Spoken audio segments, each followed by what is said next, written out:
किस्से और कहानियाँ।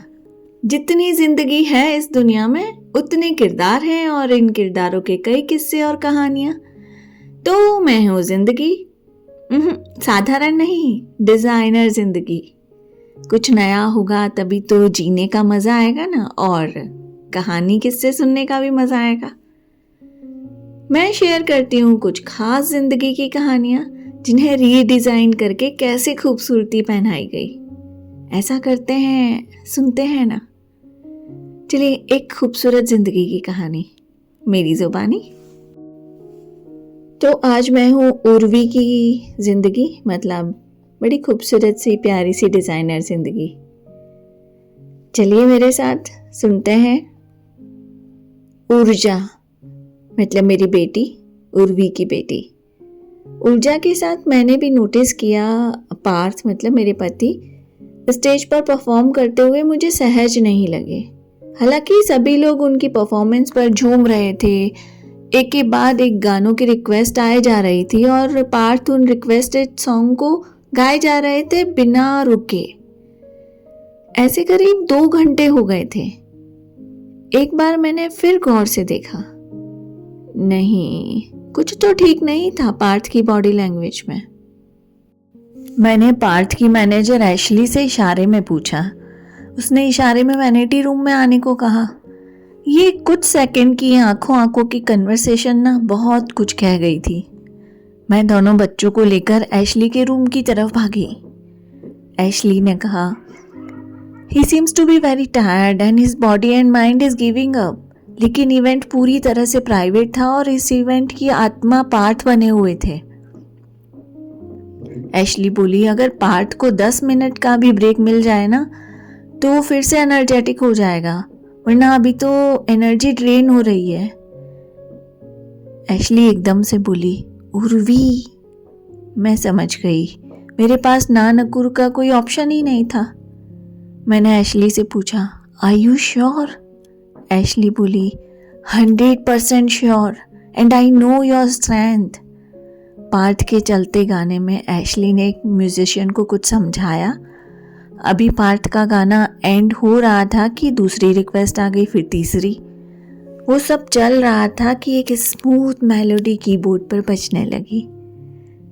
सभी आवाज से शांत होकर सुनने लगे। सिर्फ 5 से 10 मिनट में यह सब मैनेज हुआ।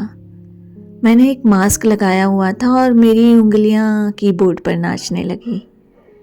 एशली ने इसका फायदा उठाया और पार्थ को अंदर ले गई। पार्थ को एक थेरेपिस्ट के हवाले किया। अभी तक पार्थ समझ नहीं पाए कि क्या हो रहा है। पार्थ ने एशली को कहा कि इवेंट का क्या होगा।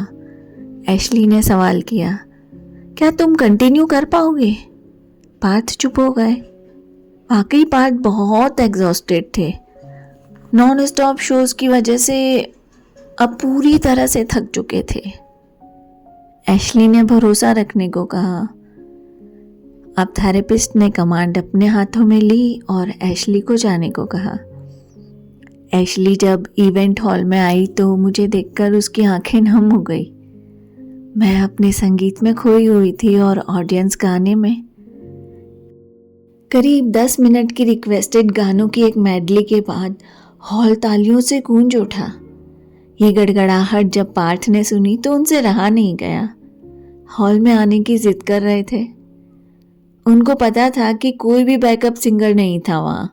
पार्टी पूरी तरह से प्राइवेट थी और पार्टी होस्ट के स्पेशल रिक्वेस्ट पर पूरा प्रोग्राम पार्थ को ही करना था। पर इसके बावजूद पार्थ सरप्राइज थे कि कौन गा रहा है। उन्हें एशली पर भरोसा था कि वो इंग्लिश सॉन्ग गाकर संभाल लेगी, लेकिन हिंदी गाने कौन गा रहा? पार्थ के ट्रूप में उनके अपने एल्बम सॉन्ग परफॉर्म होते थे, पर कोई बॉलीवुड गाने कौन गा रहा है? ये सवाल पार्थ के दिमाग में चल रहा था। मेरा तो वो सपने में भी इमेजिन नहीं कर सकते थे, पर क्या करें, सच तो यही था। ये इवेंट वेल डिजाइन्ड होते हैं, पर एशली जैसे smart intelligent manager plan B भी तुरंत बना लेते हैं। मैंने सोचा पार्टी में सभी एंजॉय कर रहे हैं और पार्थ को जितना रेस्ट का टाइम मिल सकता है अच्छा है। इस तरह हमने करीब आधा घंटा निकाल लिया। कभी मैं और एशली कभी हिंदी इंग्लिश गानों को मिलाकर मेडली गा रहे थे, कभी फरमाइश पर। वहां बैठी ऑडियंस भी एक अलग मूड में चली गई थी, झूम रही थी। अब तक पार्ट अच्छे से सेटल हो चुके थे। मैंने उन्हें दूर से आते देखा। हम चारों ने, मतलब एशली, मैं और मेरे दोनों बच्चों ने अपनी अपनी पोजीशन संभाली। हम कीबोर्ड, गिटार और माइक पर थे। गाना था आती रहेंगी बहारें, जाती रहेंगी बहारें। हमने कुछ अलग से विश नहीं किया। सिर्फ जब माउथ ऑर्गन वाला म्यूजिकल पीस आया तब मेरा बेटा अपने पापा के पास गया और इस म्यूजिक से उन्हें बर्थडे विश किया। ये दिन मेरे 15 साल के वैवाहिक जीवन का दूसरी बार है जब पार्थ के जन्मदिन पर हमने फेस टू फेस विश किया। मेरा बेटा ये पीस बजा रहा था तब पार्थ की आंखों से नॉन स्टॉप पानी बह रहा था। इनको आंसू कहे तो खुशी के या सरप्राइज के। बहुत अचंभित थे पार्थ, और पार्टी के लोगों को लग रहा था ये एक अद्भुत परफॉर्मेंस है। और अब सभी ने अपनी आवाज इसमें मिलाई और समा कुछ का कुछ बन गया। देश विदेश से लोग थे अपनी अपनी भाषाओं में, लेकिन धुन एक। ओवरवेल्म्ड हो गए थे सभी। पार्टी होस्ट तो बहुत ही ज्यादा खुश हुए, जबकि पार्थ को डर था कि शिकायत करेंगे, पर मजा आया। मेरा गाने गाने वाला किरदार देखकर, हमारे अचानक सामने देखकर और बर्थडे विश का ये तरीका देखकर पार्थ इतने ज़्यादा खुश थे कि उन्हें समझ ही नहीं आ रहा था कि कैसे रिएक्ट करें। अपनी पर्सनल जिंदगी को हमेशा प्राइवेट रखने वाले पार्थ, आज सभी ने ये प्यार से अभिभूत रूप देखा था। सेलिब्रिटीज की भी अपनी एक कहानियां होती हैं। जो ऊपर से दिखता है वो एक अलग होता है, स्क्रीन अलग होती है, और जो असली जीवन होता है, जो जिंदगी होती है, उसकी कहानियां कुछ अलग होती है। ज़्यादा कन्फ्यूजन हो रहा है ना? दूर करते हैं ये जिज्ञासा भी आपकी। चलिए मेरे साथ आपको कुछ साल पीछे लेकर चलते हैं, 16 साल पीछे। मेरी यानी उर्वी की खूबसूरत लव स्टोरी में। मेरे कॉलेज में एनुअल फंक्शंस चल रहे थे और आज फंक्शन का आखिरी दिन था। म्यूजिक कॉन्सर्ट था और सिंगर थे उन दिनों के जवां दिलों की धड़कन पार्थ। पागल थे लोग पार्थ की गायकी और उनकी पर्सनालिटी पर। मैं भी फैन तो थी लेकिन पागल नहीं थी। कॉन्सर्ट में सभी कोशिश में थे कि एक नजर भी पार्थ की उनसे टकरा जाए, वो निहाल हो जाए। सब झूम रहे थे, कॉलेज के प्रिंसिपल से लेकर फर्स्ट ईयर स्टूडेंट्स या चपरासी, हर कोई। सब पार्थ की हिप्नोटाइज कर देने वाली गायकी और पर्सनैलिटी पर वाकई हिप्नोटाइज हो रहे थे। पार्थ का एक स्टाइल था कि वो ऑडियंस से गाने के दौरान कम्युनिकेट करते थे। कभी किसी को स्टेज पर बुला लिया तो कभी अचानक खुद उनके बीच जाकर फट से निकल भी आते थे।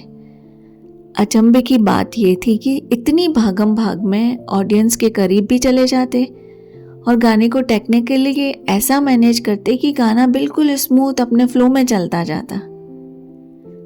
मैं भी अपनी सहेलियों के ग्रुप में पार्थ के गाने को एंजॉय कर रही थी, अपनी मस्ती में झूमती हुई। हमने हमारी ड्रेसेस का कलर कोड रेड रखा हुआ था, सो हमें कॉलेज में लाल परियां कहकर बुलाया जा रहा था। हालांकि हम कॉलेज में लेक्चरर थे, पर उम्र करीब 28 साल के आसपास हो तो कॉलेज स्टूडेंट ही समझ रहे थे हमें। शादियां भी तो नहीं हुई थी हमारी, और ये तो फिर सोने पे सुहागा था। मेरी सहेलियां तल्लीन होकर पार्थ का गाना सुन रही थी और पार्थ को निहार रही थी। इसी प्रक्रिया में कुछ ने नोटिस किया कि पार्थ बार बार उन्हें देख रहे हैं। मैंने उन्हें जवाब में कहा, दुनिया भर की खूबसूरत लड़कियों में हमें देखेंगे? ऐसे दिन भी नहीं आए हैं पार्थ के। और जोर जोर से खिलखिलाकर हंसी थी मैं। पर तभी पार्थ की आवाज सुनाई दी, hey red fairies group, come on the stage, please join me. मैंने सोचा, इतने शोर में मेरी आवाज तो नहीं सुन ली। और मेरी सहेलियां तो बेहोश होते होते बची कि अगर बेहोश हो गई तो ये जो मौका मिला है स्टेज पर पार्थ के साथ जाने का, वो निकल जाएगा। ऐसा जैसे कि कोई वरदान मांगा और तुरंत ग्रांटेड हो गया हो। और मैं कॉन्शियस हो रही थी, लेकिन मेरी सहेलियां मुझे भी खींचते हुए स्टेज पर लेकर चली गई। 5 सहेलियों के बीच मैं बहुत ज़्यादा हेजिटेट हो रही थी। बाकी सभी अपनी किस्मत को सेलिब्रेट कर रही थी। 10 मिनट के बाद हम स्टेज से नीचे आए और ये उस वक्त तक का रिकॉर्ड था कि इतने लंबे टाइम तक एक ग्रुप पार्थ के साथ स्टेज पर था। मेरी सहेलियां तो निहाल हो गई। स्टेज पर एक बात अलग ये हुई कि वाइल सिंगिंग मेरी सभी फ्रेंड्स अपने अपने फ़ोन से पार्थ के साथ सेल्फी ले रही थी, लेकिन पार्थ ने मेरे साथ अपने फ़ोन से सेल्फी ली और ये तुरंत नोटिस भी कर लिया गया। लेकिन बात हंसी में इधर उधर उड़ा दी गई मेरे द्वारा। हम स्टेज से नीचे आए तब मुझे फील हुआ कि पार्थ की नज़रें मेरा पीछा कर रही थी, क्योंकि कई बार पार्थ की नज़र से मेरी नज़र टकराई। मुझे लगा शायद कहीं मैं भी तो मेरी फ्रेंड्स की तरह सोचने नहीं लग गई। नहीं, वाकई पार्थ मेरी तरफ देख रहे थे।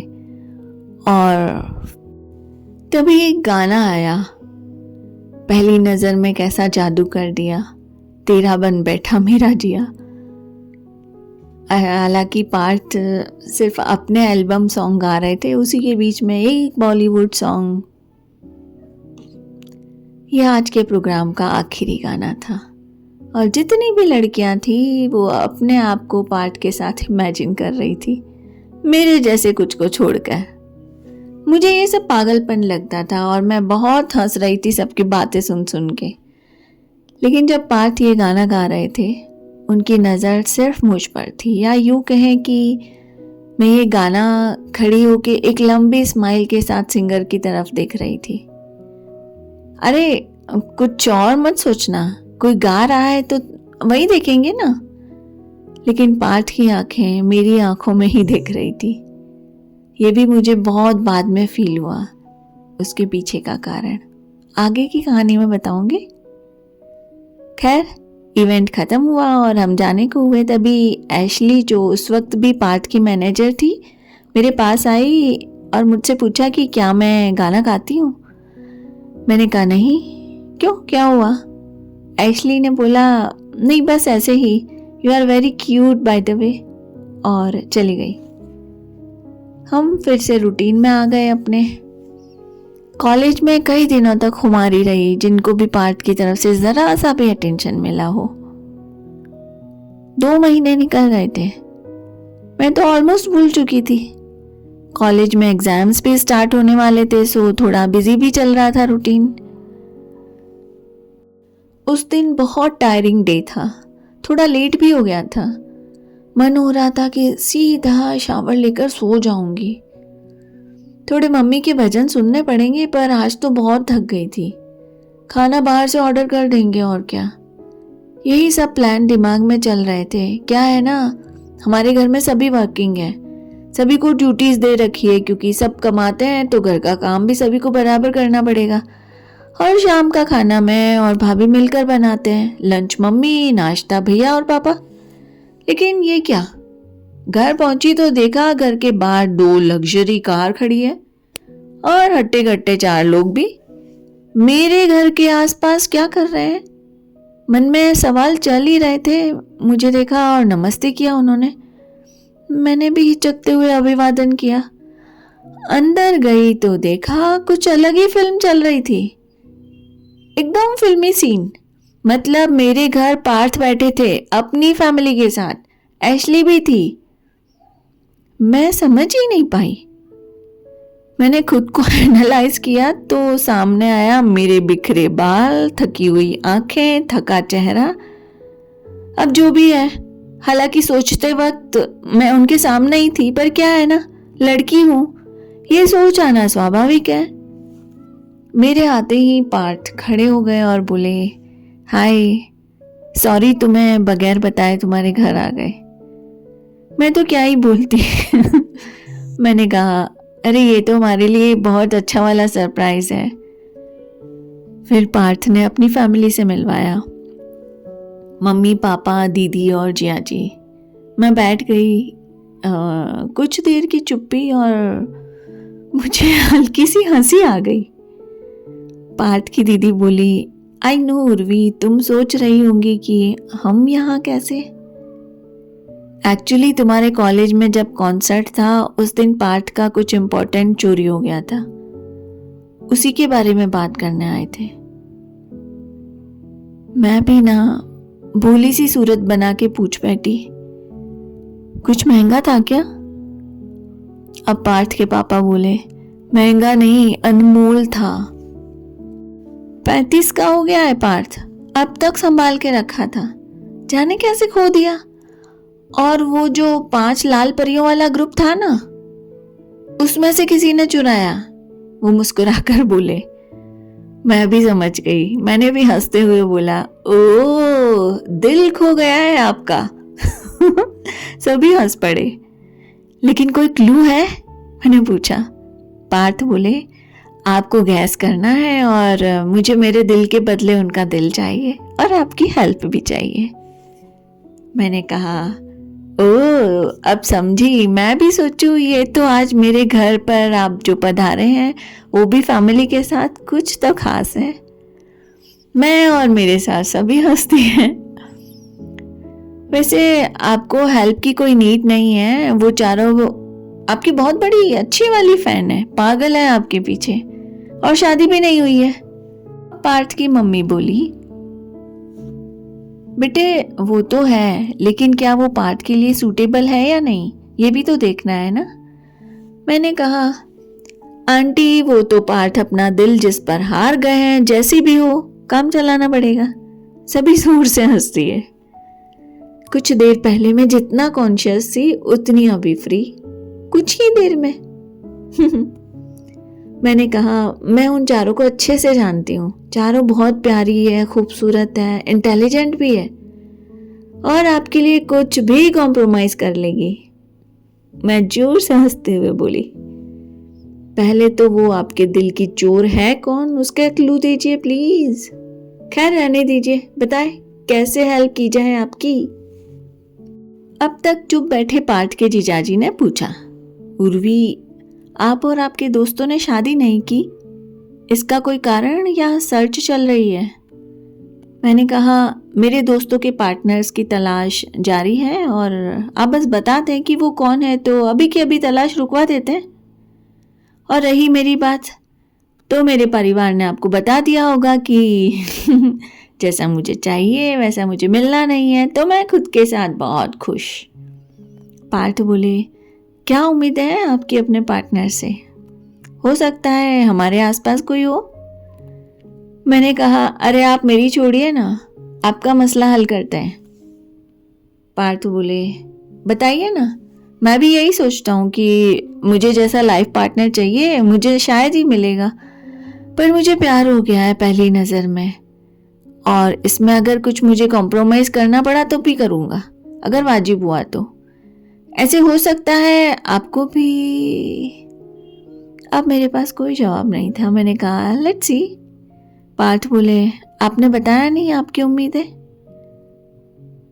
अब मुझे बात कहीं से कहीं टर्न लेती हुई नजर आई।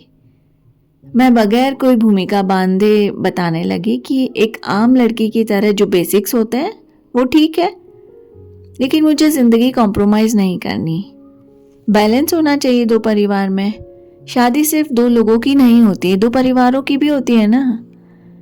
शॉर्ट में, जिस तरह से मैं अपने घर में रहती हूँ वैसे मैं ससुराल में रहूं, मेरी भाभी की तरह। मैंने अपने भाई और भाभी का हाथ पकड़कर बोला। पार्थ मुस्कुरा दिए। माहौल थोड़ा सा सीरियस होने लगा। पार्थ चुप्पी ब्रेक करते हुए बोले, मैं क्लू देता हूँ, आप आसानी से गैस कर लेंगी। जिससे मुझे प्यार हुआ, लेकिन पहले क्यों और कैसे हुआ ये मैंने अनगिनत कॉन्सर्ट किए हैं। जहाँ भी जाता हूँ बेशुमार प्यार रिस्पेक्ट मिलता है। सब जानते हैं एक से एक खूबसूरत लड़कियाँ भी होती हैं, सामने से ऑफर करती हुई, कुछ भी कॉम्प्रोमाइज को तैयार, जैसा आपने भी कहा। लेकिन कभी ऐसा हुआ नहीं कि मेरी निगाह थम जाए। बस उस दिन आपके कॉलेज के कॉन्सर्ट में पता नहीं क्या था, वो और इतना बड़ा था कि मुझे छू गया। स्टेज पर जब आप लोग आए तभी मेरी धड़कनों की रिदम अलग ही चलने लगी। उस दिन उससे पहले कभी ऐसा फील नहीं किया था मैंने। और जब पास आकर देखा तो कमाल की एनर्जी थी, पूरा व्यक्तित्व आंखों में लिखा हो जैसे। और पढ़ लो, मैंने 2 महीने का वक्त लिया कि कहीं ऐसे ही अट्रैक्शन तो नहीं है, पर नहीं, मैं नहीं भूल पाया वो पल। मेरे कॉन्सर्ट में मेरे मन के परिंदे अपना राग भी जोड़ते, अलग ही खुमारी रहने लगी। फिर सोचा कहीं वो एंगेज्ड तो नहीं है। पता किया तो उसके बारे में जितना जानता गया उसके करीब आता गया। साथ ही एक डर मुझे परेशान करने लगा कि कहीं उसने मुझे पसंद नहीं किया तो, या जो मेरी सिचुएशन है उसे मंजूर नहीं हुई तो। मैं बीच में बोली, आपको कौन मना करेगा, मतलब अगर आपने पता किया है सब ठीक है तो।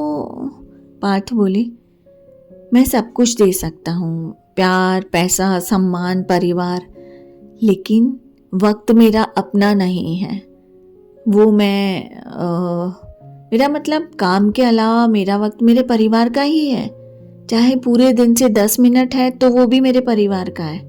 वो मेरे अपने दोस्तों या बाहर की पार्टीज के लिए नहीं है। यहाँ मैं ईमानदार हूँ, इसका गवाह मेरा पूरा परिवार है। पार्थ ये कहकर रुक गए और थोड़ा इमोशनल हो गए। मैं भी चुपचाप से सुन रही थी। पार्थ की दीदी बोली, अब बताओ उर्वी, क्या सोचती हो तुम। मैंने कहा, मेरी सोच के अकॉर्डिंग जिसने इतनी मेहनत करके, बहुत कुछ कॉम्प्रोमाइज़ करके ये मुकाम हासिल किया है, तो जिस तरह आप लोगों ने सपोर्ट किया वैसे लाइफ पार्टनर को भी समझना होगा। और आप अगर ये फोर्स करते हैं कि पार्थ फैमिली को टाइम नहीं दे रहे हैं तो एक प्रेशर में करीब आने की बजाय दूर हो जाते।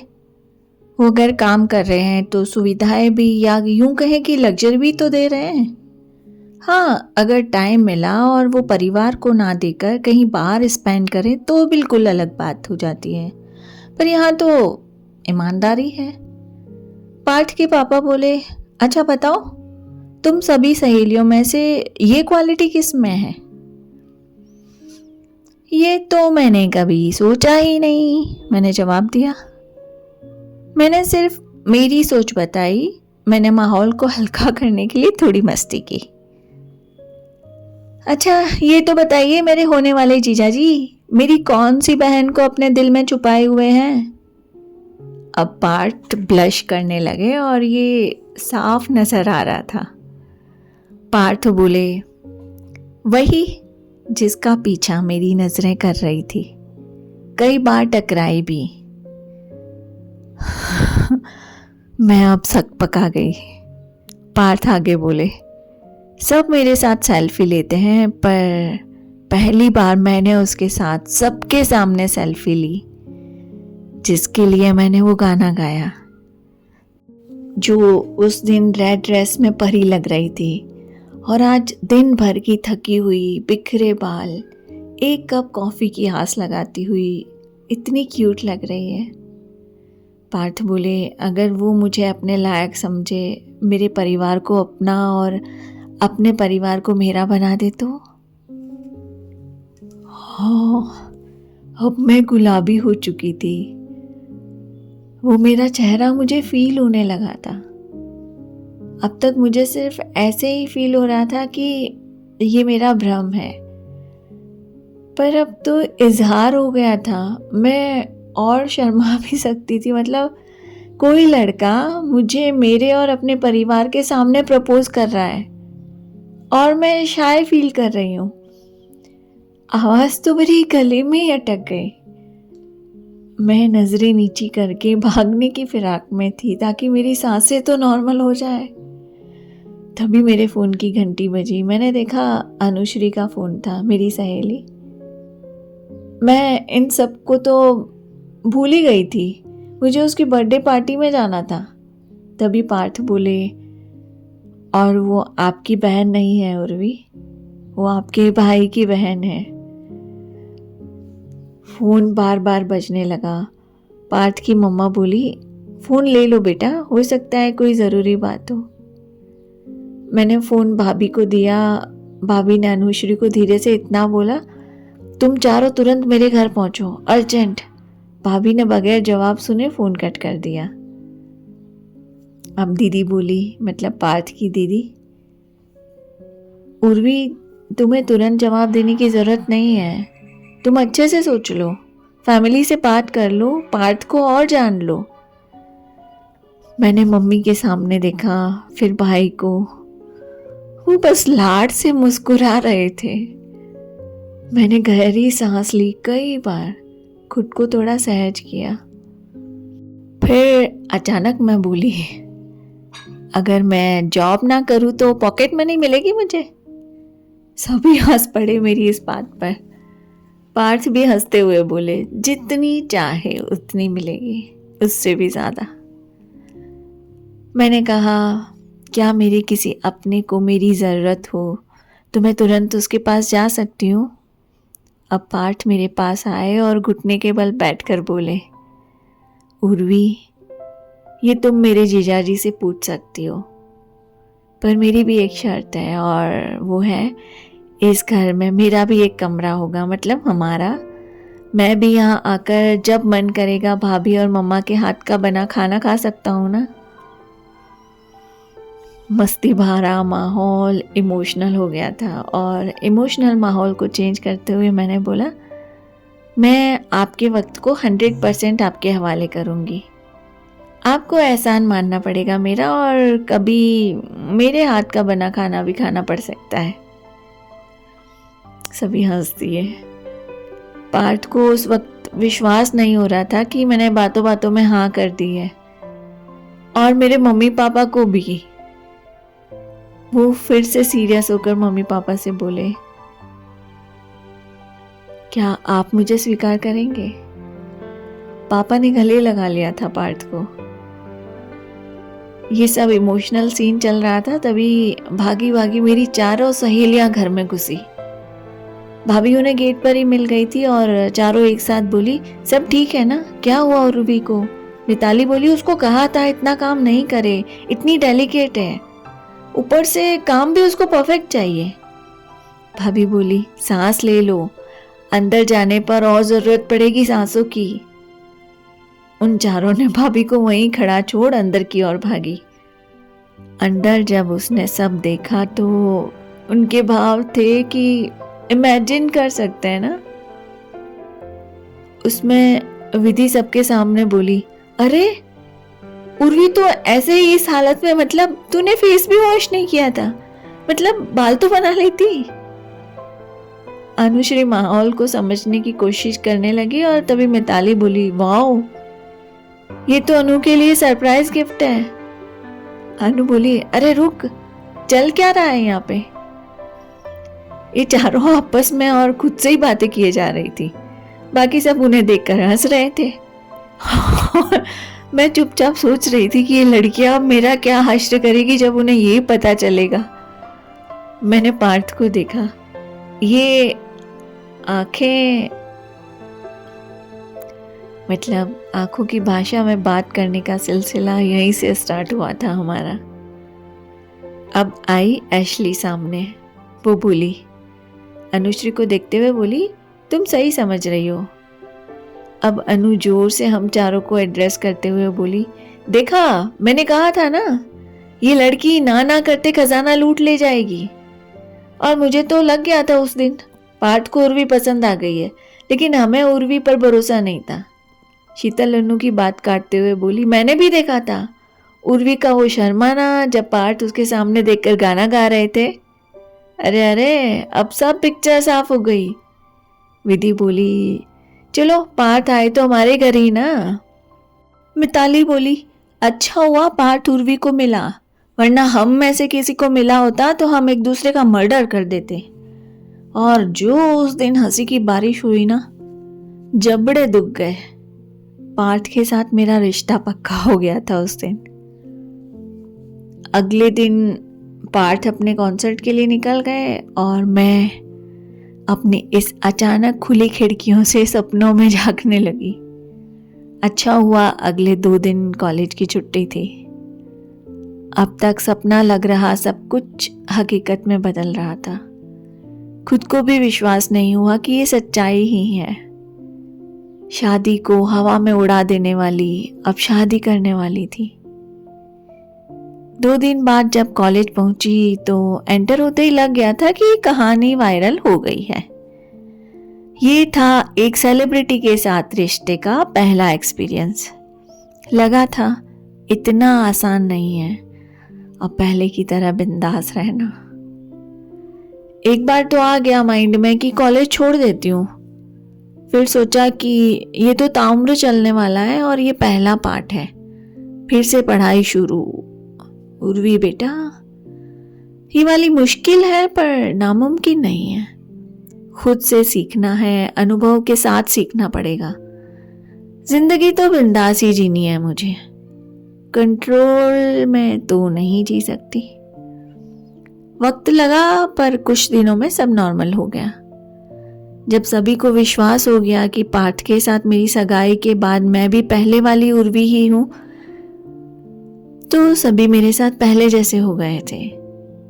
ये एक पड़ाव पार हुआ। उन दिनों एक गाना पार्थ का बहुत डिमांड में हो गया था। बहुत रिक्वेस्ट होने लगी उस गाने की पार्थ से। एक लड़की को देखा तो ऐसा लगा मुझे मेरे दोस्त पूछते कि तू कैसे रह लेती है ऐसे। तो मेरी शुरुआत ऐसे ही हुई। ये मेरा दूसरा लेसन था, काम को स्पेस देने का, पार्थ को समझने का। करीब 2 महीने बाद पार्थ इंडिया आए और अपने घर जाकर सीधे मेरे पास आए। मैं कॉलेज में थी उस वक्त। पार्थ अकेले कॉलेज के गेट पर खड़े थे बिना किसी गार्ड के। देखते देखते इतनी भीड़ हो गई कि उन्हें कार में बैठना पड़ा और मुझे उन तक जाने का रास्ता ही नहीं मिला। सिचुएशन ऐसी थी कि वहां से पार्थ का हिलना मुश्किल हो गया था और मेरा पार्थ तक पहुंचना। मैंने और मेरी सहेलियों ने दुपट्टे से अपने चेहरे को बांधा, जैसे धूप में बचने के लिए बांधते हैं। सनग्लासेस लगाए और चारों अलग अलग पार्ट तक जाने के लिए भीड़ में घुसी। एक स्ट्रैटेजी बनाई हमने। जैसे तैसे मिताली पार्थ की कार तक पहुंची सबसे पहले। वो एक हवलदार की तरह भीड़ और कार में बंद पार्थ से सवाल जवाब करने लगी। इससे थोड़ी भीड़ डाइवर्ट हुई। तब तक अनु और शीतल भी भीड़ को अपने अपने तरीके से डाइवर्ट करने लगी। इसी बीच मैं और विधि कार से भीड़ के अंदर घुसे और जोर जोर से हॉर्न बजाते हुए हमने करीब 20 मिनट में 10 गाड़ियों जितना रास्ता पार किया था। विधि ने कार बराबर पार्थ की कार के पास रोकी और एक साथ दोनों दरवाजे खुले। पार्थ हमारी कार में घुसे। कुछ लोग समझे, कुछ समझते उससे पहले हम हॉर्न बजाते बजाते वहां से निकल गए। इतना जबरदस्त था ना ये सब। यहाँ सिर्फ दिमाग का खेल था, वो भी शांति के साथ। ये मेरा एक और पार्ट था जो फील किया कि ऐसी स्थिति से कैसे डील करनी पड़ सकती है। पार्थ जितनी एक्साइटमेंट के साथ मुझसे मिलने आए थे वो उतनी ठंडी पड़ चुकी थी। हम विधि के घर आ गए। हम तीनों ने एक गहरी सांस ली। पार्थ ने मुझे बहुत लाचारी के साथ देखा। मैंने और विधि ने पार्थ को एक दोस्ती वाला, एक रिलीफ वाला हग किया। यहाँ से हमारी दोस्ती की स्टार्टिंग हुई। पार्थ की बेचैनी शायद इसलिए भी थी क्योंकि वो 45 डेज के लिए फिर टूर पे जाने वाले थे। सिर्फ एक दिन और था उनके पास और फैमिली भी वेट कर रही थी। पार्थ को अभी भी लग रहा था कि ये एक तरफा प्यार है और वो इसे दोनों तरफ में बदलने की कोशिश कर रहे थे। टाइम नहीं दे पाने से उन्हें लग रहा था कि मेरे अंदर पार्थ के लिए बॉन्ड कैसे डेवलप होगा। मैंने शांति से पार्थ की बात सुनी और सोचने लगी कि कैसे पार्थ को उनके इस रिग्रेट से मुक्त करूं, क्योंकि मेरे लिए तो वाकई ये अरेंज्ड मैरिज होने वाली थी। ऐसा नहीं था कि मुझ पर थोपा गया था। मैं भी पार्थ के नहीं मिलने पर मिस करती थी, इंतज़ार करती थी। मैं शायद एक्सप्रेसिव नहीं थी या एक शाइनेस थी मेरे अंदर जो मैं खुल के नहीं कह पाती। मैं दूसरे दिन पार्थ के घर चली गई, सुबह सुबह, पार्थ को बगैर बताए। अंकल आंटी अपने गार्डन में वॉक कर रहे थे। उन्होंने मुझे देखा तो सरप्राइज तो होना ही था, पर उनकी आंखों की चमक अलग ही लगी। इतनी खुशी हुई उनको मुझे देखकर कि करीब 2 मिनट तक दोनों ने मुझे हक से छोड़ा नहीं। आंटी ने तो मेरे माथे पर और गाल पर कितने ही किस कर दिए। मुझे फील हुआ कि इस परिवार के लिए मैं कितनी इम्पोर्टेंट हूँ। अंकल बोले, इस चंडीगढ़ की सर्द सुबह में तुम्हारा आना। मैंने कहा, और आपका इतनी ठंड में भी वॉक करना। हम हंस दिए थे तीनों। ये हम तीनों का पहला बॉन्ड था। मैंने बातों बातों में पता किया कि पार्थ ब्रेकफास्ट में क्या खाते हैं और घर पर उनका क्या रूटीन रहता है। मैं सोच कर आई थी कि आज मैं अपने ससुराल में, मतलब होने वाले ससुराल में, ब्रेकफास्ट बनाऊंगी। मैं किचन में गई। आंटी को तो किचन के बारे में कुछ ज़्यादा पता ही नहीं था। अंकल कई बार शौकिया कुछ बनाते थे। मैंने शेफ से कुछ टेस्ट का आइडिया लिया कि कैसा खाना पसंद है घर में सभी को। पता चला सभी अलग अलग तरह का स्वाद रखते हैं। हमारे घर तो पूरा परिवार एक ही स्वाद चलाता है। मैंने भिंडी की सब्जी और पनीर मेथी के पराठे बनाए, एक सैलेड, वो मेरी तरह का, अंकल के लिए उनकी पसंद के उत्तपम और आंटी के लिए सैंडविच। शेफ की हेल्प से फटाफट बन गया। हमारे घर तो खुद ही कट करो सब्जियों को, खुद वॉश करो, सब खुद। मुझे तो इतनी हेल्प मिले तो रोज खाना बना लूं। अभी जितना जी चुराती हूँ ना किचन में जाने से, उतना शौक से जाऊं। मैं मन ही मन सोचने लगी। उस वक्त तो ये याद ही नहीं आया कि मुझे भी यहीं आना है। अभी तक पार्थ को पता नहीं चला था कि मैं यहाँ आई हुई हूँ। पार्थ का सुबह का रूटीन इस तरह का था: 6 बजे उठना, फिर मॉर्निंग रियाज, फिर रनिंग, फिर जिमिंग, उसके बाद फ्रेश होकर ब्रेकफास्ट। 10 बज चुके थे। पार्थ अपने कमरे से निकलकर गुड मॉर्निंग कहते हुए नीचे आ रहे थे। मैंने चुपके से देखा। यार ना, बहुत क्यूट लग रहे थे। सिंपल सा टी शर्ट और लोअर। अंकल आंटी पहले से डाइनिंग टेबल पर वेट कर रहे थे। पार्थ बोले, क्या बात है, आज आप वेट कर रहे हो? बाकी तो मुझे बुलाना पड़ता है आप दोनों को। अंकल आंटी मुस्कुरा दिए। शेफ ने नाश्ता लगाया। नाश्ते की खुशबू से पार्थ बोले, आज क्या खास बना है? बड़ी अच्छी खुशबू आ रही है और डिफरेंट भी। ये कहते हुए ब्रेकफास्ट शुरू हुआ। बगैर कुछ बोले सभी ने सभी का नाश्ता टेस्ट किया। फिर अचानक पार्थ बोले, नया असिस्टेंट रखा है क्या शेफ ने?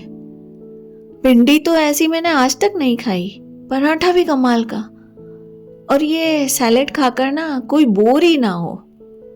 फिर शायद कुछ याद आया, ये भिंडी का स्वाद कुछ पहचाना सा है। ओ कहते हुए नाश्ते के बीच से उठे और तेज कदमों से किचन में आए। मुझे देखा। 1 मिनट का पॉज। फिर बगैर कुछ बोले मुझे हक कर लिया। मेरी तो सांस ऊपर नीचे हो गई। पार्थ के एक्सप्रेशन मिले जुले, इमोशनल, प्यार भरे, सरप्राइज भरे। बहुत सुंदर सुबह थी वो। पार्थ को रिलीफ मिला ये एहसास देखकर कि उनका प्यार मुझ पर थोपा नहीं गया था। खुद ने भी 2 महीने लिए थे ना खुद से कि क्या उर्वी से प्यार है या आकर्षण। वैसे ही वक्त तो लगता है ना प्यार के प्रोसेस में। दूसरे दिन पार्थ अपने टूर पर निकल गए। जब भी मौका मिलता पार्थ कॉल करते और अपना सारा दिन का रूटीन बताते, एक बच्चे की तरह। जैसे मैं स्कूल से घर आकर मम्मी को सब कुछ बताती थी और मम्मी भी सब मज़े से सुनती थी। इस बार मैं भी एक एक दिन काउंट कर रही थी। आज 43 डेज हो गए थे। मैंने सोचा 2 दिन और, कई सारी प्लानिंग की, क्योंकि वही गिनती के 4 दिन रुकेंगे और फिर वापस उड़ जाना था पार्थ को। आज रात को देर तक पार्थ से खूब गप्पे मारी, कई फनी किस्से सुनाए कॉन्सर्ट के। सुबह जल्दी उठने का तो सवाल ही नहीं था, ऊपर से संडे। और जब से मेरी सगाई हुई है ना, तब से मेरे ही घर में वैल्यू बढ़ गई थी। लाड भी लुटाया जा रहा था। मतलब मैं लेट क्यों सो रही हूँ, मुझे जल्दी उठना चाहिए, मेरे पे कोई बाउंडेशन नहीं थी। पहली बार जिंदगी में इतनी मुझे आज़ादी मिली और मेरे घर वाले मुझे इतना लाड लुटा रहे थे, सिर्फ मेरे भाई को छोड़कर। हम दोनों का सेम टू सेम। 2 दिन लड़ाई ना हो तो भाई बहन ही नहीं लगते थे। खैर, हाँ, तो मैं संडे की बात कर रही थी ना। सुबह करीब 7 बजे मेरी हल्की सी नींद में मैं सपना देखने लगी कि पार्थ ना मेरे सामने बैठे हैं, मेरे कमरे में। मैं नींद में ही सोचने लगी, अच्छा ऐसा होता है ना सपनों में किसी का आना जो बिल्कुल हकीकत लगता है। और लगा मुझे फिर से अच्छी नींद आ गई। सुबह की नींद अधकिचरी सी होती है ना नींद में न जगे हुए। मेरा भी यही हाल था। फिर फील हुआ कि पार्थ मेरे पलंग के सामने सोफे पर बैठे हैं। फिर मैं खुद को समझा रही थी कि पार्थ अभी तो दुबई में है, अभी कहाँ से आएंगे यहाँ पे। पर ये सपना देखने में बड़ा मजा आ रहा था। तीसरी बार फिर से लगा पार्थ सामने बैठे हैं। मैं एकदम से उठकर बैठी। वाकई में पार्थ सामने बैठे थे, सपना नहीं था।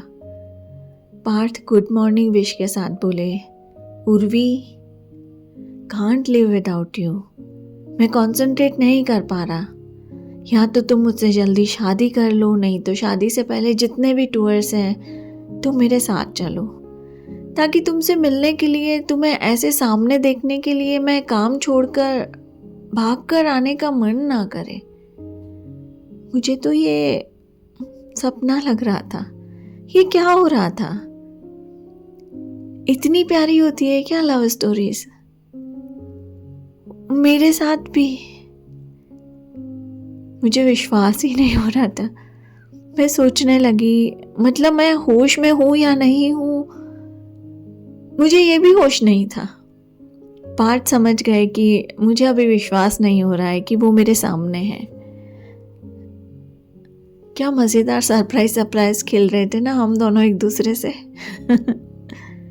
पता चला पार्थ एयरपोर्ट से सीधा मेरे घर आ गए थे और जो 2 दिन दिल्ली में रुकने वाले थे वो स्केड्यूल कैंसिल किया गया था, क्योंकि मुझसे मिलने की तमन्ना थी। बहुत बहुत सुंदर, खूबसूरत, प्यारा दिन था। उस दिन मुझे लगा वाकई में मुझे पार्थ से प्यार हो गया है। उस दिन हमारी शादी का दिन तय हुआ, ठीक 36 दिन बाद।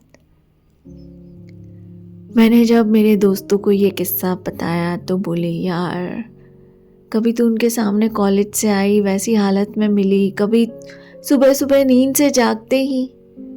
मैंने कहा अच्छा है ना, बाद में मेरे ऊपर ये जोक्स नहीं बनेंगे। और वाकई मुझे इसके बाद रियलाइज़ हुआ कि चाहे अनजाने में ही सही, मैं जैसी हूँ, मैं सुबह उठ के कैसी होती हूँ, मैं कॉलेज से आते वक्त कैसी होती हूँ, मेरा ओरिजिनल रंग रूप देख लिया था। वैसे भी मैं मेकअप तो बहुत कम यूज़ करती हूँ। सुबह उठकर अगर मेरा चेहरा दिखे तो देख लो पहले, क्यूट है ना। मुझसे पूछा गया कि मुझे कैसी शादी चाहिए। अब मैंने तो जो नहीं सोचा था वही हुए जा रहा था। तो शादी को भी छोड़ दिया कि मेरी ज़िंदगी ऊपर वाले ने जैसे डिज़ाइन करके भेजी है मैं वैसे ही चलने देती हूँ। बहुत खूबसूरत चल रहा है। मैं खुद भी अपने लिए इतना सुंदर नहीं सोच पाती। तय हुआ कि शादी के पूरे फंक्शंस होंगे रीति रिवाज के साथ, लेकिन सिर्फ परिवार और कुछ खास दोस्तों के साथ, और फिर एक पार्टी सभी के लिए। मुझे एक बात बहुत अच्छी लगी पार्थ की और मेरे ससुराल वालों की। कोई तोहफा या महंगे फूल या यूं कहें किसी भी तरह की फॉर्मेलिटी नहीं की गई थी अब तक, सिवाय एक रिंग एक्सचेंज के। जहाँ तक मैं समझ पाई ये इसलिए ताकि हम पर कोई प्रेशर ना पड़े। 27 फरवरी हमारी शादी वाला दिन। सिंपल बट क्रिएटिव, पारंपरिक रीति रिवाज और पारंपरिक माहौल में हमारी शादी हो गई। फेरे लेते वक्त भी पार्थ ने एक बार फिर से ये याद दिलाया था कि वक्त उसका नहीं है, बाकी जो मेरे हाथ में है वो मेरे परिवार का। आपको लग रहा है ना लव स्टोरी है और कोई विलेन नहीं, ऐसे कैसे? पर वो सब फिल्मों में होता है। लव स्टोरीज में विलेन तो हमारे ईगो या जेलसी या पॉसेसिवनेस, कंट्रोल या फिर लिविंग स्टैंडर्ड डिफरेंसेस। ऐसा नहीं है कि ये वायरस आए नहीं, आए थे। ह्यूमन सॉफ्टवेयर में ये फीचर होता ही है, पर एंटीवायरस डाउनलोड कर ले तो ये विलेन वायरस कहाँ टिकने वाले। हमने भी यही किया था। प्यारी सी शादी, प्यार भरा माहौल। 1 साल पार्थ के साथ टूर्स पर जाते बीते। इसी दौरान पार्थ की मैनेजर एशली से मेरी अच्छी दोस्ती हो गई। पार्थ तो टूर्स में बिजी रहते, मैं एशली के साथ कभी घूम लेती, कभी उसके साथ काम को समझती, और तो और थोड़ा थोड़ा संगीत के बेसिक्स भी सीखने लगी। इस तरह पार्थ भी रिलैक्स रहते और मेरा टाइम भी अच्छी तरह और पॉजिटिव थिंग्स में इन्वेस्ट होने लगा था। 7 साल का एज गैप थोड़ी सोच में और एक्टिविटी में डिफरेंस लाता है, स्वाभाविक है। पर इस नंबर को हटा दें या यूँ कहें कि भूल जाएं तो ज़िंदगी जीने का मज़ा अलग ही हो जाता है। हमने भी वही किया। कभी पार्थ मेरे साथ हो लिए, कभी मैं मैच्योर हो लेती। हमारी पहली एनिवर्सरी पर तोहफे में पार्थ ने मुझसे बेबी की प्लानिंग मांगी, ग्रांटेड हुई। दूसरी एनिवर्सरी में हमारी बेटी हमारे साथ थी। ये प्रेगनेंसी वाला टाइम थोड़ा टफ था, पर मम्मी, भाभी और एशली की हेल्प से बिल्कुल आसान हो गया। मैंने संगीत की एजुकेशन लगातार रखी। मुझे मज़ा आने लगा था, समझ डेवलप होने लगी थी। इसका पार्ट को बिल्कुल आइडिया नहीं था। पहले शुरू किया टाइम को यूज़ करने के लिए क्योंकि पार्थ के साथ म्यूज़िकल ग्रुप होता था, लेकिन धीरे धीरे मैं एंजॉय करने लगी, बस अपने तक। कभी किसी को गाकर नहीं सुनाया, पर अब अपनी बेटी को सुनाती हूँ और वो लोरी समझकर या उसके जीन्स में संगीत है खुश होती, रोते रोते चुप हो जाती। अब पार्थ के साथ जाना कम हो रहा था, मैं बेटी में मन लगा लेती। पार्थ भी अब सिचुएशन से कॉम्प्रोमाइज़ कर लेते। मुझे तोहफा देना बहुत पसंद है और तोहफे भी जिसको दिया जा रहा है उसके स्वाद अनुसार, मतलब पसंद अनुसार। पर ससुराल में तो तोहफे देने का सवाल ही नहीं था। यहाँ तोहफे मिलते रहते थे। एक तो बहुत ही महंगी पसंद सभी की, और पसंद भी वीकली बदल जाती। पार्थ ने मुझे घर के हर सदस्य की मानसिकता के अकॉर्डिंग समझाया था कि इस गिफ्टिंग पार्ट को रहने दो। हर घर का, हर कम्युनिटी का एक अलग कल्चर होता है। रही बात मुझे तोहफा देना चाहती हो तो तुम खुद मेरा अनमोल तोहफा हो।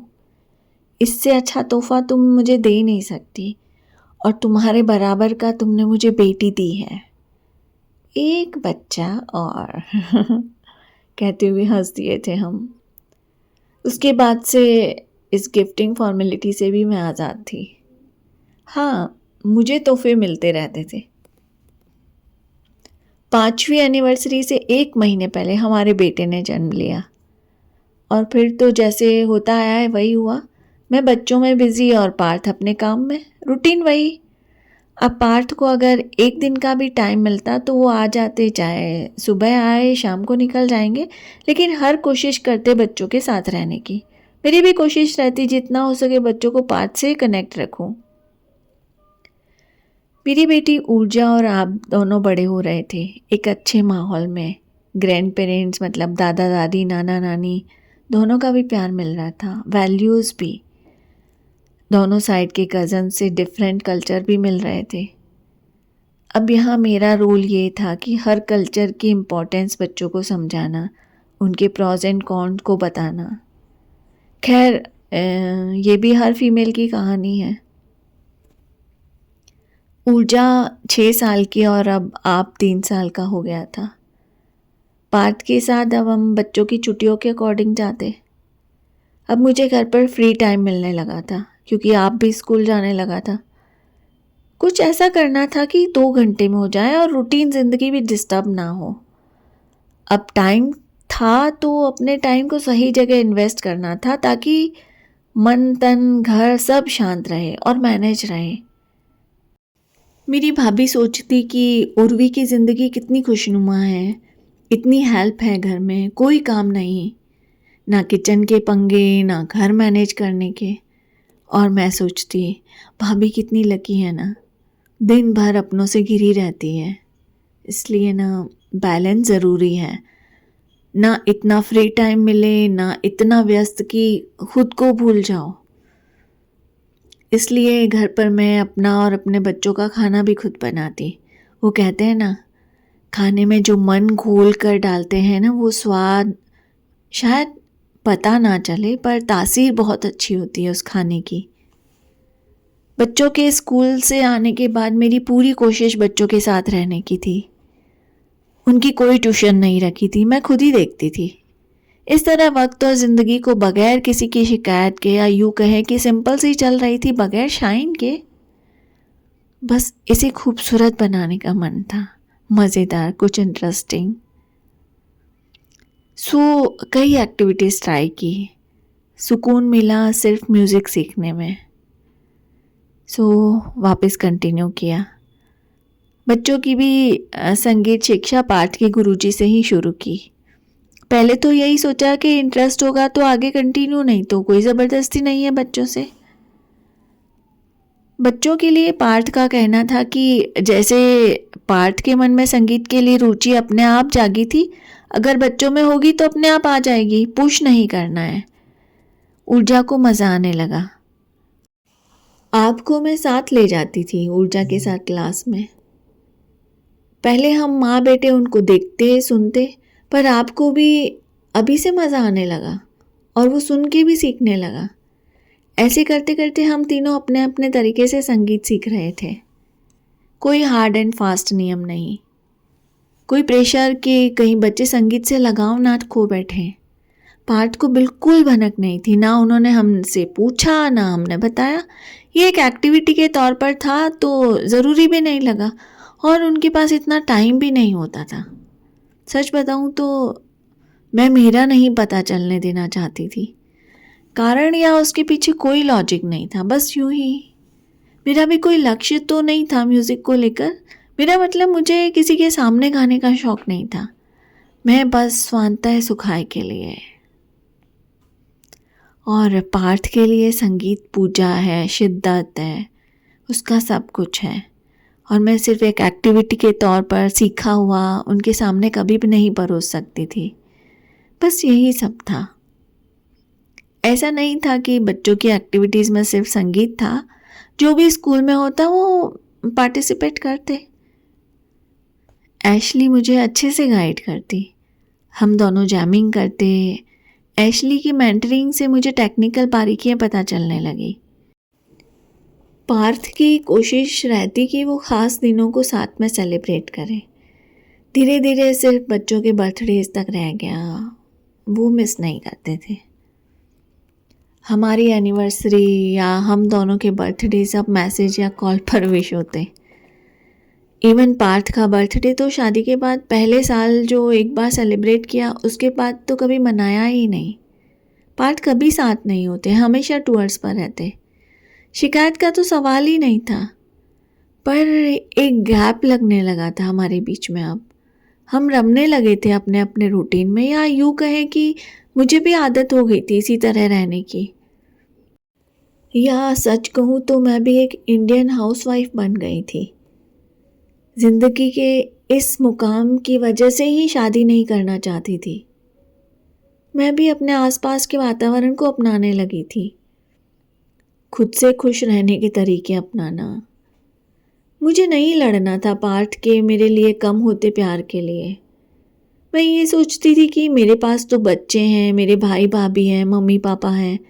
पार्थ के पास तो हम में से कोई नहीं है। पर लगता था पार्थ के इमोशन इतना नहीं सोचते, कंफर्टेबल हो गए थे शायद। कम्युनिकेशन कम हो रहा था, बात डेली होती थी पर एक ड्यूटी की तरह। सभी के हाल चाल पूछते, मैं बता देती। अब पहले की तरह अपने टूर्स के किस्से नहीं शेयर होते, ना ही मेरे बनाए खाने की फरमाइश होती। पार्थ का संगीत परिवार जैसे जैसे बढ़ रहा था, जिम्मेदारियां भी बढ़ रही थी, उसके लिए काम भी बढ़ रहा था। अरे आसान नहीं है अगर देखा जाए तो फेमस लोगों की दिनचर्या और उसके परिवार की आम जिंदगी। मैं तो फिर भी एशली के थ्रू पार्थ की हेल्थ और स्केड्यूल का पता रखती थी। वाइफ हूँ ना, वो भी एक फेमस और हैंडसम सेलिब्रिटी की। बस इस तरह 15 साल की मेरी मैरिड लाइफ बैलेंस के साथ चल रही थी। इस बार पार्थ जब घर आए तो हमारा एक छोटा सा एक झगड़ा हुआ। पार्थ चाहते थे ऊर्जा और आपको स्विट्ज़रलैंड के बोर्डिंग स्कूल में भेजना, और दोनों बच्चे जाना नहीं चाहते थे। और मैं भी नहीं चाहती थी कि बच्चों को अपने से दूर करना। बस यही कुछ दिल को चुभने वाली बात पार्थ के मुंह से निकल गई, और ये बात ऊर्जा को अच्छी नहीं लगी। उसने पार्थ से कहा, पापा कभी सोचा है आपने मम्मा के बारे में? सिर्फ पैसा सब कुछ नहीं होता, कैसे वो अकेले हमें और खुद को प्रोटेक्ट करके रखती है। कितना कुछ हो जाता है, आपको पता भी नहीं चलता। कभी बताए तो आपको सुनने में इंटरेस्ट नहीं होता। दादा दादी ट्रिप पर रहते हैं, उनको भी मम्मा मोटिवेट करती है, डोंट वरी मैं मैनेज कर लूँगी, आप एंजॉय करो। और अब हम भी चले जाएंगे तो वो बिल्कुल अकेले कैसे रहेंगी? सोचा नहीं आपने? और हम कैसे रहेंगे मम्मा के बगैर? आप तो मेरे या मम्मा के बगैर रहता भी नहीं है। क्यों नहीं सोचते आप हमारे इमोशंस के बारे में? आसान नहीं है हमारी आम जिंदगी। हमारे साथ all the time security guards रहते हैं, कभी भी कहीं आज़ादी से जा नहीं सकते। दोस्तों की बर्थडे पार्टी तक मैं नहीं जा सकती। नाना के घर भी हम नहीं रह सकते। कितना मन होता है ना मम्मा का अपने मम्मा के साथ रहने का। मैं ये सोच के डर जाती हूँ कि मम्मा अपने पेरेंट्स के बगैर कैसे रह लेती हैं। मैं तो बिल्कुल नहीं रह सकती। और आप एक सेंटेंस आपने मम्मा को दिया कि वक्त मेरा नहीं है, उसका आप फ़ायदा उठाते आ रहे हैं। उलझा और आप रोए जा रहे थे और वो बोले जा रही थी, और उनके इमोशंस भी बहे जा रहे थे। मैं भी अवाक थी कि ऊर्जा में इतनी ऊर्जा कहाँ से आ गई। मुझे अच्छा भी लगा उसका खुद के लिए स्टैंड लेना, और सही के लिए। यहाँ पार्थ को रियलाइज़ तो हुआ कि बात ऊर्जा की सही है, उसे उन्हें समझना पड़ेगा। उनके लिए अच्छा सोचना अच्छी बात है, पर उनका अपना बाल मन बहुत कोमल है, इसे कोमलता से हैंडल करना पड़ेगा। एक मेल ईगो का फीचर पता नहीं क्यों इंस्टॉल्ड होता है ह्यूमन सॉफ्टवेयर में, पूरी तरह से डिलीट होता ही नहीं है, कोई ना कोई बग्स रह ही जाता है। उन्हें ये पता होता है कि वो गलत है, पर अपनी गलती मान लेने में शायद उन्हें अपने गिल्ट में अपनी गलती की श्योरिटी हो जाएगी। बातें बढ़ जाती हैं अगर हमने अपने ईगो या बड़े होने के दम में कुछ गलत कह दें। जब एक डर दस्तक देता है और हम दरवाज़ा खोल देते हैं तो एक डर कई सारे और साथ ले आता है। यही पार्थ के साथ हो रहा था। यहाँ भी पार्थ का संयम उनके साथ नहीं रहा और मुझ पर गलत अंदाज में हावी हो गया। बजाय मुझसे बात करने के उनके मुंह से वो निकल गया जो एक ईमानदार और आत्मसम्मान रखने वाली फीमेल कभी नहीं सहन करेगी। इस कैटेगरी में मैं भी आती हूँ। मैंने उस वक्त जवाब देना ठीक नहीं समझा और दे भी नहीं सकती थी क्योंकि गला रुंध गया था मेरा। पार्थ अपने गानों पर बहुत मेहनत करते थे। कई गाने उन्होंने खुद लिखे, कंपोज किए और 100% सक्सेस थे। उनके एक नए एल्बम पर काम चल रहा था। जब पिछली बार आए थे तब इसी एल्बम में बिजी रहे और उनके स्टूडियो में अपनी टीम के अलावा किसी को भी अलाउड नहीं था। इवन ना मुझे ना ही बच्चों को। कॉन्फिडेंशियल प्रोजेक्ट था ना। और हम भी इस ऑर्डर को मानते हुए कभी आसपास भी नहीं गए, ना ही हमें कुछ लेना देना था। लेकिन इस प्रोजेक्ट की एक धुन किसी ने कॉपी कर ली थी। जब पार्थ को इस बात का पता चला तो ज़्यादा तकलीफ उन्हें इस बात की हुई कि उस प्रोजेक्ट को सेफ रखने के लिए घर के स्टूडियो में रखा गया था। तो यहाँ कैसे लीक हुई? और लीक फैमिली मेंबर्स के अलावा और कोई नहीं कर सकता था। अब घर में तो मैं, मम्मी पापा, बच्चे छोटे हैं, ना ही उन्हें इन बातों का कोई नॉलेज। मुझे शक या पता तो था, पर नाम लेना मतलब एक नायाब रिश्ते में दरार डालना था। ना ही मेरे पास कोई सबूत था। मेरी आंखों ने जो देखा बस वही था। पार्थ ने सीसीटीवी कैमरा की फुटेज में देखा कि एक दिन मेरी फ्रेंड्स आई थी। हालांकि उसी टाइम के आसपास पार्थ की दीदी और भांजा अपने एक दोस्त के साथ भी आए थे। मैं अपने दोस्तों को लिविंग में बिठाकर दीदी के पास गई थी। दीदी ने स्टूडियो में जाने की बात कही। दीदी कई बार पार्थ के साथ कॉन्सर्ट में गाती भी थी, लेकिन पार्थ के इंस्ट्रक्शन भी थे। मैंने बोला मुझे स्टूडियो का पासवर्ड नहीं पता, मैं पार्थ को फ़ोन कर देती हूँ। पर दीदी ने मुझे रोक दिया और बोली मुझे पता है, और वो तीनों स्टूडियो में चले गए। पता नहीं मुझे उस वक्त क्या सूझा कि मैं पीछे पीछे चली गई। बाहर से देखा वो लोग कोई फाइल ओपन करने की कोशिश कर रहे थे, लेकिन पासवर्ड करेक्ट नहीं था, ओपन नहीं हुआ। फिर दीदी ने एक पेन ड्राइव ली और तीनों बाहर आ गए। मुझे उन्होंने नहीं देखा। उसके बाद तीनों सीधे पापा के रूम में चले गए। उसके बाद का मुझे नहीं पता, बात आई गई हो गई। मैंने भी ज़्यादा नहीं सोचा क्योंकि दीदी भी पार्थ की टीम का हिस्सा थी। मैं क्यों गलत सोचूं? लेकिन पार्थ को यहाँ ये शक हुआ कि मैंने अपनी दोस्त जो गाती भी है उसको स्टूडियो में लेकर गई।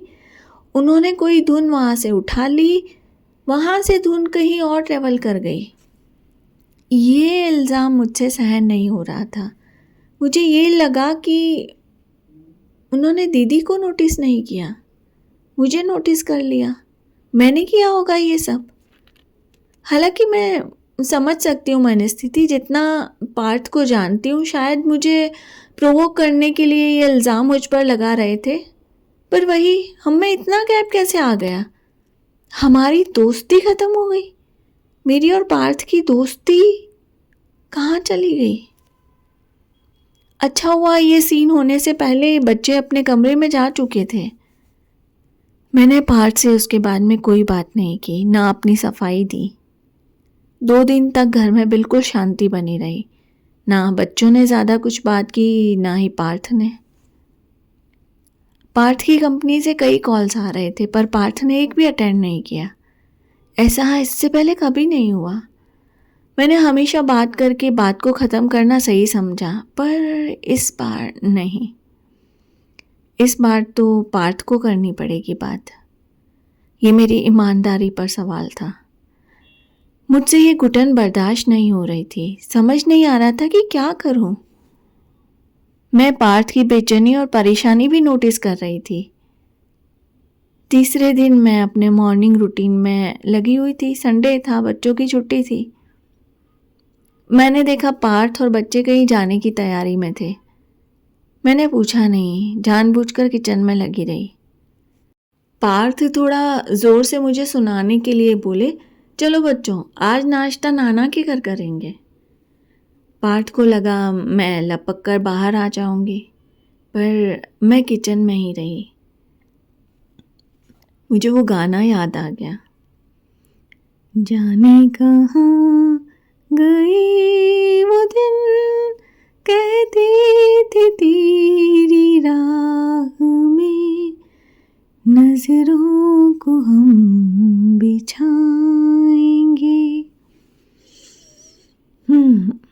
एक मन हुआ एशली से बात करूं, फिर दिमाग कहता नहीं, इस बार पार्थ बात करेंगे, कोई तीसरा बीच में नहीं।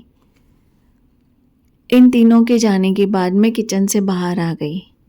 पापा मतलब मेरे ससुर जी मेरे पास आए और बोले, बेटे ये सही है कि ससुराल के रिश्ते संभालने के लिए चुप रहना ठीक लगता है, लेकिन ये चुप्पी खुद के रिश्ते को हिला रही है, तुम समझ रही हो ना? मैंने पूछा, पापा आपको कैसे पता? तभी पार्थ आ गए, बच्चे साथ नहीं आए थे। पार्थ सीधे हमारे पास आ गए। मैं उठने को ही तभी पार्थ ने मेरा हाथ पकड़कर वापस बिठा दिया। मैंने एक नज़र पापा पर डाली तो पापा ने इशारे से एक वार्म सपोर्ट दिया। पार्थ बोले, उर्वी मैं जब से तुमसे मिला हूँ इतने सालों में पहली बार ऐसा हुआ कि हमने 2 दिन बगैर बात किए निकाले। पता है क्यों? मैंने कोई जवाब नहीं दिया। पार्थ ने फिर पूछा, बताओ क्यों? मैंने कहा, आप जानते हैं। पार्थ फिर बोले, तुम सफाई दो अपनी। मुझे अच्छा नहीं लगा पार्थ का ये बोलना। मैंने कहा, मैंने कुछ गलत किया हो तो सफाई दूं। पार्थ तुरंत बोले, तो तुम क्यों हमेशा सफाई देकर किसी की गलतियां छुपाती रहती हो? तुम्हें क्या लगता है मैं ऐसे ही आंख बंद करके तुम पर, जिससे मैं सबसे ज़्यादा अहमियत देता हूँ, सबसे ज़्यादा प्यार करता हूँ, उस पर यूं ही इल्ज़ाम लगाकर उसका इतना ज़्यादा दिल दुखा दूंगा? क्या तुम ऐसा मान सकती हो? मैंने कहा, मेरी तकलीफ़ भी यही थी कि आपने मुझ पर ऐसा इल्ज़ाम लगाया, मेरी ईमानदारी पर शक किया। पार्थ तुरंत बोले, देखो उर्वी, मैं बताता हूँ तुम्हारी गलती कहाँ हुई। बहुत आम बात है जब हम हमारे किसी अपने को या किसी की गलतियों पर पर्दा डालते हैं, कारण चाहे कुछ भी हो, धीरे धीरे वो पर्दे की लेयर्स इतनी ज़्यादा बढ़ जाती है कि गलती करने वाले बेखौफ हो जाते हैं और हमें कुछ दिखाई नहीं देता है, क्योंकि तुम जैसे लोग लेयर पर लेयर लगाते रहते हो। माना उर्वी, तुम्हारा इंटेंशन अच्छा था, तुम हमारे रिश्ते की मजबूती को कम नहीं करना चाहती, लेकिन पता है तुम्हें मुझे कितना बड़ा नुकसान होते होते बचा है, क्योंकि यहाँ मैं अवेयर था, एशली अवेयर थी। पार्थ बोले जा रहे थे, उर्वी खुद तुमसे अनजाने में भी कोई गलती हो जाती है तो मुझे बताती हो। तुम्हें पता होता है कि मैं सुनने में इंटरेस्ट नहीं ले रहा, फिर भी तुम कोशिश करती हो। लेकिन तुम यहाँ अपने घर में कुछ गलत हो रहा है वो तुम नहीं शेयर कर पाती। कारण? तुम्हें लगा कि अगर तुमने ये बताया तो शिकायत लगेगी, इसलिए तुम्हें प्रोवोक करना ज़रूरी लगा, ताकि तुम मुझ पर विश्वास कर सको कि मैं सच्चाई देख सकता हूँ। अभी पापा बीच में बोले, देखो पार्थ, यहाँ उर्वी का स्वभाव आड़ेगा आ गया, वो नहीं है ऐसी, लेकिन ये मुझे और तुम्हारी मम्मी को देखना चाहिए था। जितना घर या जितनी जिम्मेदारी उर्वी की है उतनी हमारी भी है, और फिर हम तो अधिकार से रोक सकते थे, लेकिन ध्यान ही नहीं दिया। पार्थ फिर बोले, यस पापा, अच्छा हुआ आपको रियलाइज़ हो गया, रिश्ते वन साइड नहीं निभते।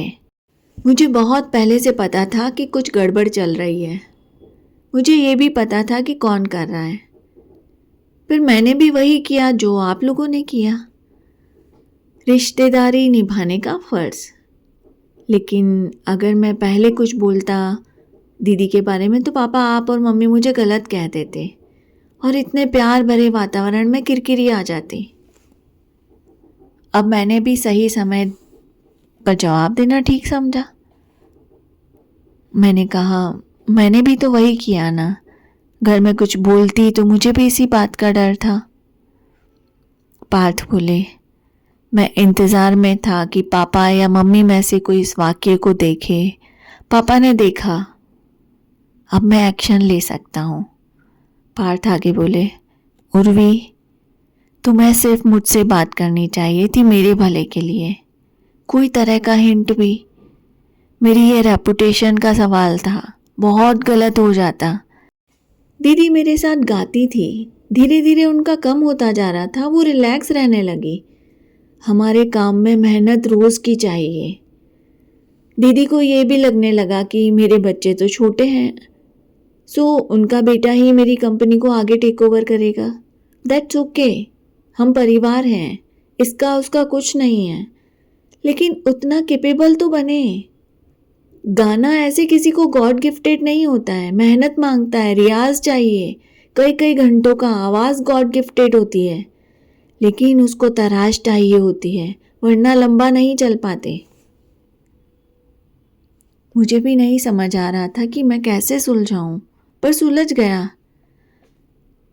मम्मी मतलब मेरी सासू माँ पीछे खड़ी थी, सब सुन रही थी।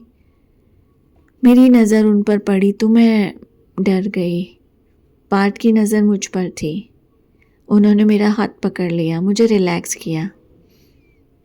मम्मी ने भी मेरा चेहरा भांप लिया, मेरे पास आकर बोली, उर्वी तुम्हारे डरने का कारण?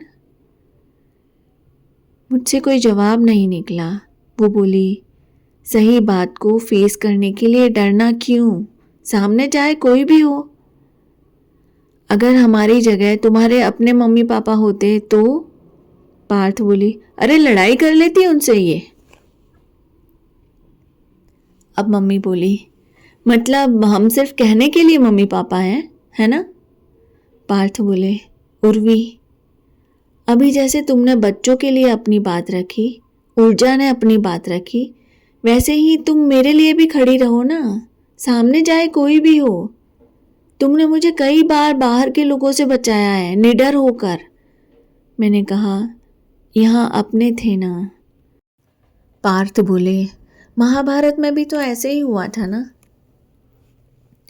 पार्थ के सामने उसके अपने थे, पर उसके सारथी ने उसे उस दुविधा से निकाल लिया था। मेरी सारथी तुम हो ना। तुम्हें पता है मैं कई जगह बहुत कमज़ोर हूँ और तुम बहुत स्ट्रांग, यही तो कॉम्बिनेशन है हमारा। पार्थ ने पूछा, उर्वी अब हम सभी तुम्हारे साथ हैं, अब तुम बताओ इस सिचुएशन को कैसे हैंडल करें। तुम बगैर हिचक के सिर्फ और सिर्फ अपना ओपिनियन बताओ। मैंने कुछ देर सोच कर कहा, कुछ ऐसा करें कि अब भाई बहन के रिश्ते में कड़वाहट ना आए। इसके लिए हम खुद अपना रास्ता अलग कर लेते हैं। आप उनकी हेल्प के लिए हमेशा ओपन आर्म रखें, पर अपने सीक्रेट प्रोजेक्ट सीक्रेट ही रखें ना। कई देर तक इस बारे में बात चलती रही, पर आज मुझे अच्छा लगा बहुत। मम्मी पापा का मेरे लिए सपोर्ट, पार्थ का ये अलग प्यार भरा रूप। अगले हफ्ते पार्थ को फिर से 3 महीने के लिए ट्रिप पर जाना था। जितने दिन हम साथ थे वो दिन बहुत बहुत प्यार भरे बीते। बच्चे भी इस बार बहुत ज़्यादा खुश थे। पार्थ को गए 2 महीने हो गए थे, इस बार बहुत लंबा लग रहा था इंतज़ार। पार्थ का बर्थडे भी आने वाला था। मैंने एशली से बात की और बढ़िया सा प्लान बनाया। अभी जो इवेंट होना था वो एक प्राइवेट इवेंट था, बस हम भी वहाँ मेहमान बनकर पहुँच गए। प्लान तो ये था कि इवेंट के बाद पार्थ को सरप्राइज़ देंगे। आज पार्थ का बर्थडे जो था, मैं और बच्चे ऐसे कॉर्नर में बैठे थे कि पार्थ हमें बिल्कुल ना देख सके, पर हम पार्थ को देख सकते थे। सभी बहुत एंजॉय कर रहे थे। इवेंट के मेहमानों की खुशी, उनके होठों पर स्वचलित तैरती मुस्कुराहटें देखकर बहुत सुकून फील हो रहा था। ऊर्जा ने धीरे से मेरे कान में कहा, मम्मा पापा को देखो, ठीक नहीं लग रहे। बस हम इस तरह 16 साल घूम कर वापस आज में आ गए। खूबसूरत है ना मेरी कहानी, मेरी डिज़ाइनर ज़िंदगी की कहानी। आती रहेंगी बहारें, जाती रहेंगी बहारें, ये गाना अपने आप में उस सिचुएशन की और हमारी कहानी कहता हुआ था। पार्थ ने सभी से मेरा परिचय करवाया। शी इज़ माय सारथी, पार्थ की सारथी। पता नहीं कहाँ से आ जाती है, अचानक मुझे कैसी भी सिचुएशन से स्मूथली और ब्यूटीफुली निकाल लेती है। एंड मैं बहुत ज़्यादा सरप्राइज्ड हूँ कि बच्चों ने गाना कब सीखा। और फिर वहाँ के लोगों की जिज्ञासा के लिए पार्थ ने शॉर्ट में हमारी प्यारी सी लव स्टोरी सुनाई। एक मेस्मराइज्ड पार्टी हो गई थी। लोग स्पेल बाउंड होकर हमारी कहानी सुन रहे थे। कभी क्यूरियोसिटी के चलते सवाल जवाब भी होने लगे। पार्थ ने इस पूरी सफलता का क्रेडिट एशली की समझदारी और इंटेलिजेंसी को दिया। वाकई में ये एक टीम वर्क था और कमाल की लीडरशिप थी एशली की। जब हम होटल में आए तो पार्थ ने ऊर्जा और आप से कहा, मुझे लगता था मैं पैसे कमाकर तुम्हें सारी खुशियाँ दूंगा और वही मेरा लक्ष्य रहता। जितना हो सके अपने परिवार के लिए साधन और पैसा जुटा लूं ताकि मेरे परिवार को मेरी तरह कॉम्प्रोमाइज़ेस नहीं करने पड़े। अच्छे से अच्छे तोहफे दूं अपने बच्चों को। लेकिन जो आज आप तीनों ने मुझे मेरे जन्मदिन पर तोहफा दिया है ना, उसकी कोई कीमत नहीं, बहुत प्रीशियस है। पार्थ आगे बोले, मैं आगे से काम को और परिवार को बराबर मैनेज करूँगा। जितना वक्त काम का उतना परिवार का भी। मैंने मन में सोचा, चलो देर आए दुरुस्त आए। फिर अचानक से एक सवाल उत्पन्न हुआ पार्थ के दिमाग में, उर्वी, बच्चों का तो मैं समझ सकता हूँ कि उन्होंने गाना सीखना शुरू कर दिया, लेकिन तुमने कब? मैंने कहा, बताऊंगी तो आप कहेंगे मैंने पता नहीं क्या क्या छुपाया है। मैं हंसते हुए छेड़ने लगी पार्थ को। पार्थ बोले, मैं जानना चाहता हूँ ये कब से, क्योंकि जिस क्वालिटी का गाना तुमने गाया था वो 2-4 सालों का नहीं है। बरसों की मेहनत और डेडिकेशन उसमें दिखाई दे रहा था साफ। और जिनके सामने तुमने गाया है वो लोग जिस तरह से खोए हुए थे वो संगीत के बहुत पारखी हैं। और तो और तुम्हारी मेंटरिंग बहुत सही तरीके से की गई है। कौन है? जब सब कुछ बताया गया तो ये एक और सरप्राइज सामने आया। सबसे बड़ा कि इतने सालों से पार्थ को भनक तक नहीं लगी और तो और मेंटरिंग भी एशली कर रही थी। पार्थ बोले, मुझे लगा था हमने सरप्राइज खेलना कब का बंद कर दिया, लेकिन तुमने तो इस खेल में इतने पॉइंट्स गेन कर लिए कि हम तो बीट भी नहीं कर पाएंगे। अभी ऊर्जा टपक के बोली, करना भी मत, मम्मा की टीम में अब हम 4 हैं और आप अकेले। हाँ, एशली आंटी शायद दोनों साइड, पर फिर भी। कुछ दिनों की धुंध के बाद का उजाला वाकई में इतना ज़्यादा सुंदर और खिला खिला था, है ना? खूबसूरत सी डिज़ाइनर ज़िंदगी। अगर आपने भी अपनी साधारण सी ज़िंदगी को खूबसूरती दी हो और उसको डिज़ाइनर बनाया हो तो प्लीज़ ज़रूर बताइएगा कमेंट्स में। बहुत बहुत बहुत सारा थैंक यू सुनने के लिए। लव यू ज़िंदगी। और मैं डिज़ाइनर ज़िंदगी फिर से लेके आऊँगी कुछ नए किस्से डिज़ाइनर ज़िंदगी के।